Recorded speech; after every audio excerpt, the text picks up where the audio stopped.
Hey there, it's Wayfair here, where delivery and setup are as easy as a few taps on your phone. You're relaxing in an old hammock, scrolling Wayfair's app, when you spot it, a brand new patio set. Next thing you know, Wayfair delivers it right to your patio and sets it up. Oh, you need a new grill too? All right, Wayfair's got you covered. With Wayfair's Room of Choice delivery and fast expert setup on qualifying orders, life gets a little easier.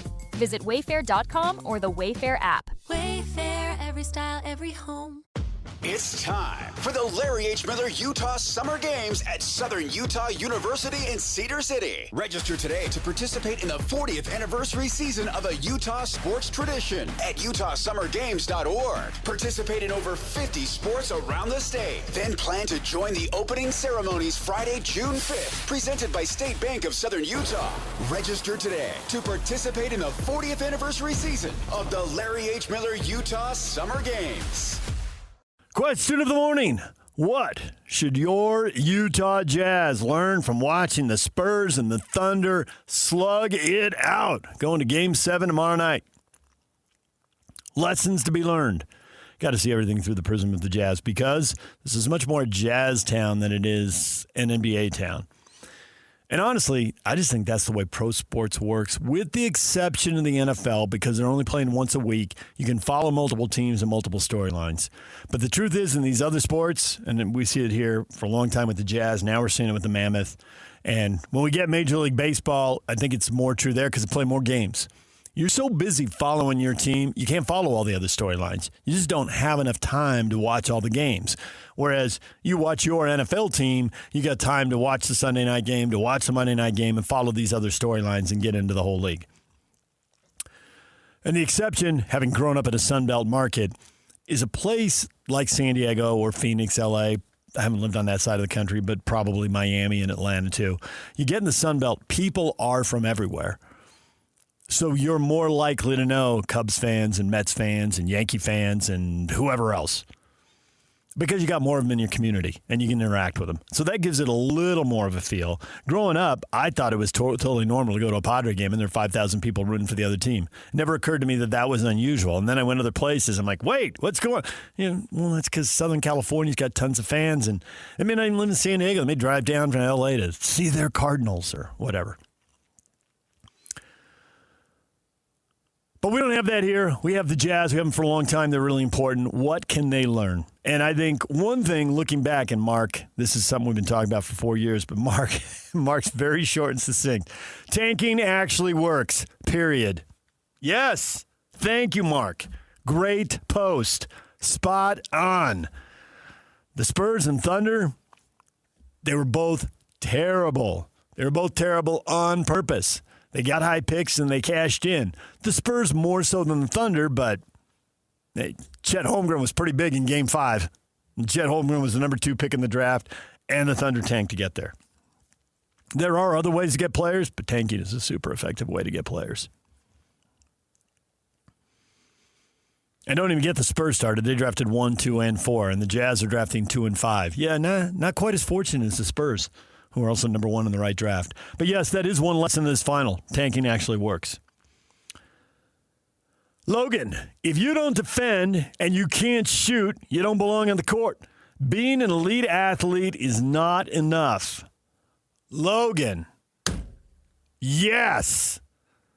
Yuck, what is this? We're getting good, smart takes right out of the gate here. People are spot on. Well, I think the biggest thing is these are Jazz fans, ostensibly, that see, I guess in their mind's eye, what the Jazz can become through the prism of those two teams we were kind of discussing here. And that's what they want the Jazz to be. I think that we've seen all the moves the Jazz have made, the 4 years of tanking, all this stuff, DJ, and now you're envisioning, okay, we're going to be able to compete with those guys. Maybe. Well, eventually. But that's the dream. I'm super curious. Oh, that is absolutely the dream. And I would love to see it tested next year Preferably not in the first round, because that means the Jazz were 7th or 8th of the West, because I assume these two are going to be 1-2 again, which might be a bad assumption. When the Spurs and Lakers were flying high with Shaq and Duncan, and they're passing the title back, and they win 8 titles in 9 years, they did meet in the second round, because I think it was the Spurs. But somebody was just not in the regular season. I forget all the particulars, injuries, rest, whatever. And they're like, yeah, fine. Some of these teams sleepwalk through the regular season. Yeah. We'll play it in the second round. If we beat them, we'll win the title. If we don't, well, yeah, it's not the conference final, but we got championships. We're not about steps anymore. We got titles, and we'll go on summer vacation. Cancun 2 weeks early for the loser. Yeah, so I just think that if you're looking at this, the Jazz can push to the 4th or 5th spot, where this becomes a second. Hey, if they're 6th and they take down 3, I'd love to see a second-round series. Yeah. Everybody wants to see them win a series. We want 2 more weeks of content, and you still get tested in the second round. It's a win-win-win. Yeah, and you're building. Like that's. I left out the part where Ryan Smith gets to make more money in the building, and it messes up the rebuild timeline for the third and final phase of redoing the arena. They're doing the north end this year, if I recall correctly, so south end gets delayed. Okay. Well, anything to make Jim Olsen's life more difficult. First he had to manage me in radio, now this. It's just a constant problem. Sorry, Jim. I'm sorry, Jim. I didn't really mean it either, Jim. But you already knew that. Shaking his head in disgust right now. I will get a text in 3, 2, 1. If you don't defend and you can't shoot, you don't belong on the court. Man, Logan, there are so many. I cannot tell you how big these staffs are now. And the Jazz have moved their people around over the years, but for a while they were running a lot of that analytics support staff. There were 5 guys. They all looked like they were in their late 20s. They only had 2 hairstyles between them. They looked like they bought the exact same suit at Mr. Max. And they sat there in laptops and were typing furiously during the game, did not cheer, did not seem to enjoy the game, not even clear if they were watching the game at times, only just watching on the monitor. They were in the arena. They were probably rebuilding something back, and there's no other space for them. And they were sitting in the top row above the media. You try to talk to them or engage them in the timeout, they wouldn't even make eye contact. It was like Stepford basketball analysts up there. But you know what those guys are? Smart. And they're not missing anything.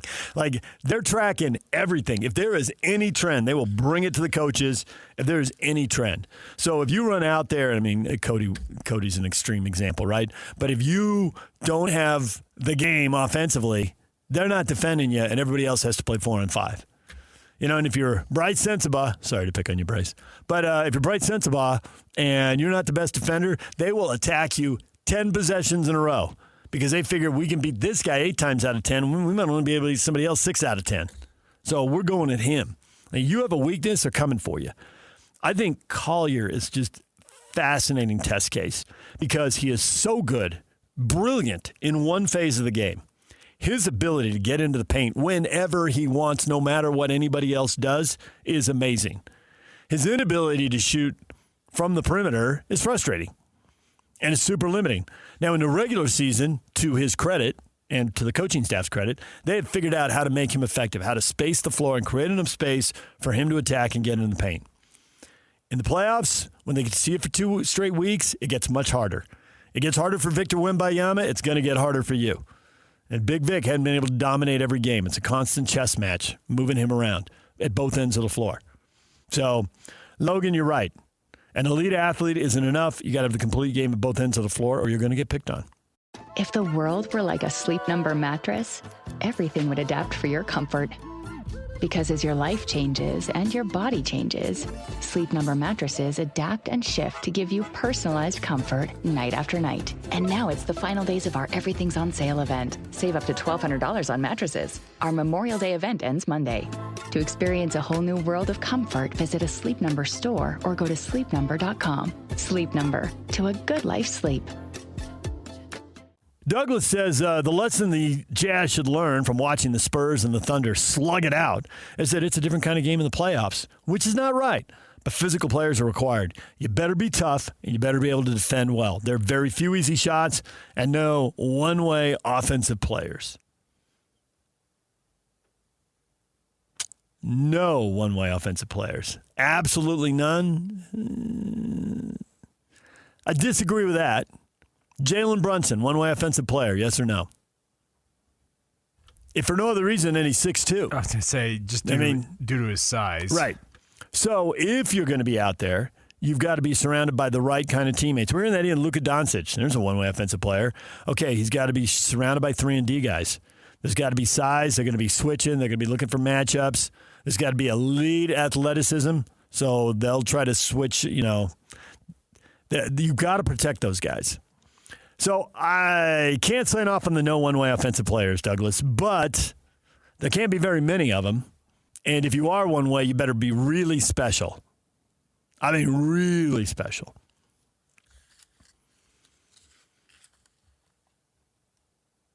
You're not completely wrong. You just can't quite take it that far. Michael, you need 5 athletes on a court, and they got to compete on both sides of the ball. That part, I think the Jazz have. Their ability to put 5 athletes on the court, they have been first under Danny Ainge and now under Austin Ainge. It's pretty clear they're prioritizing athleticism. The skilled guy who's a little undersized, the skilled guy who isn't very athletic. We've seen a lot of those guys come through Utah, and they have their place, but in the playoffs, they eventually get picked on.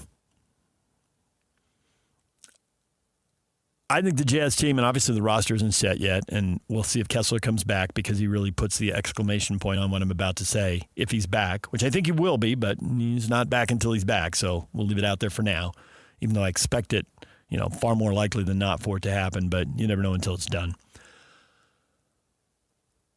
Name a bigger, longer, more athletic roster the Jazz have ever put together. We're at 50. Is this 52 years now, Yawk? Going on 53? I believe you are correct, yeah. 50 was 2 years ago, right? Yeah. So we've had 52 years going. This will be the 53rd roster. It'll be the biggest, longest, most athletic roster. I think not only just comparing this roster to that roster, but in comparison to the rest of the league, because the league has been getting bigger and more athletic over time.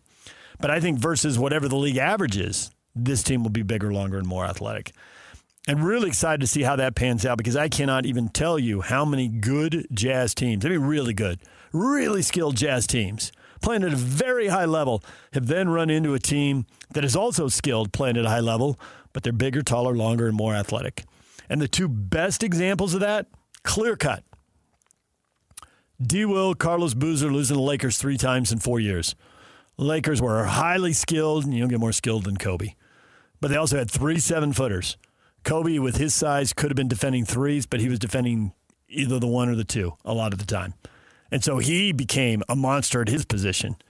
And you got all that skill, and you got all that basketball IQ, and you got that cutthroat attitude. I'm going to get sick of hearing about the Mamba mentality, my gosh. But, it sounds good, so you're going to keep saying it. And they're winning, so they get to keep saying it.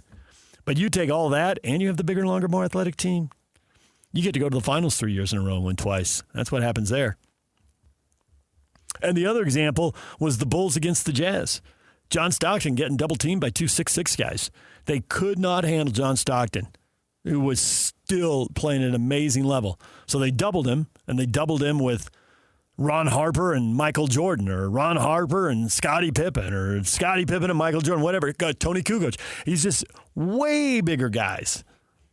Taken away, he'd get to midcourt and be reaching out with one hand trying to throw a ball around and getting a Hornacek, who'd be catching it, leaning over the sideline. I mean, they pushed the Jazz offense well away from the hoop with size and athleticism. And the Jazz are going to have it next year. Now you got to play hard and you got to play smart on top of that. But it's going to be interesting to watch. Gray, they got to learn that it takes a lot to win a lot of games, and depth matters. Boy, you're not kidding about that, Gray. Whoever ends up thinking I'm guy 10, 11, 12, 13 on this team had better be ready to go, and it better be capable of going. It better be capable of going when they don't play for a week. And then all of a sudden they get the call, you got to go. Tonight's your night. Because they are going to be down 2, 3, 4 guys at times. There's no way around it. There's just not a lot of guys playing 70 games. So if you just had that big front line of Kessler, assuming he's back, and Jackson, and Markkanen, but if none of them play 70 games, they're all missing a minimum of 13. That's 39 games. You start talking about 40, 50 games where you're going to be missing one guy. Somebody else has got to step up. And so that reserve is now starting. Now whoever was guy 12, that guy's in the rotation. So be ready. There are going to be hamstring injuries for the Jazz next year, just like there are for the Thunder right now. Eldon, ball got to go into hoop. We should do a list this in the next couple of weeks here while we're still thinking hoops before we switch over to college football. Of all the things you could worry about with the Jazz next year, ball got to go in a hoop. The old Jim Boylan, ball didn't go in the hoop. Ball didn't go in the hoop. That isn't anywhere near the list of the top of my worries. And certainly they'll have bad shooting nights, so it'll be a problem at some point. It's not like, but they got a lot of guys who can score it. They got a lot of guys who can score. Now, arguably, you could say, do they have enough three-point shooters? You know, there's shooters and there's scorers. I think they have a lot of scorers. We'll see how many shooters they have. How many guys? 35% is like the bare minimum from three. 38%, you're pretty good. That you can really work with that. A bunch of guys who shoot 38%. If you're at 40, you're elite. Most years, there's about 40 guys who can shoot 40% from three, spread across 30 teams. So if you're one of those guys, you're special. Get those guys.